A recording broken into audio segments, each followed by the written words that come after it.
ಪತ್ನಿಗೆ ವಿಚ್ಛೇದನವನ್ನ ನೀಡದೆ ಎರಡನೇ ವಿವಾಹವಾಗಿದ್ದ ಐಪಿಎಸ್ ಅಧಿಕಾರಿಗೆ ಹಿಂಬಡ್ತಿ ನೀಡಲಾಗಿರುವ ಘಟನೆ ರಾಜಸ್ಥಾನದಲ್ಲಿ ನಡೆದಿದೆ.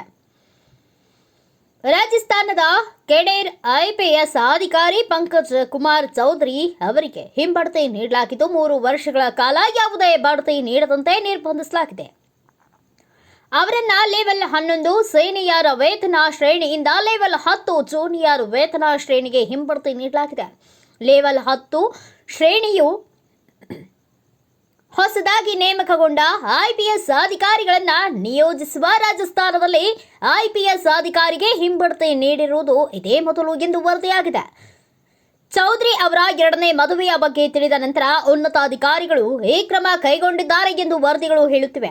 ಚೌಧರಿ ಅವರು ಕೆಲವು ವರ್ಷಗಳ ಹಿಂದೆ ತಮ್ಮ ಮೊದಲ ಪತ್ನಿಗೆ ವಿಚ್ಛೇದನ ನೀಡದೆ ಇನ್ನೊಬ್ಬ ಮಹಿಳೆಯನ್ನ ವಿವಾಹವಾಗಿದ್ರು. ಈ ಕೌಟುಂಬಿಕ ಪ್ರಕರಣವು ಸುಮಾರು 4 ವರ್ಷಗಳ ಹಿಂದೆ ಕೋರ್ಟ್ ಮೆಟ್ಟಿಲೇರಿತು.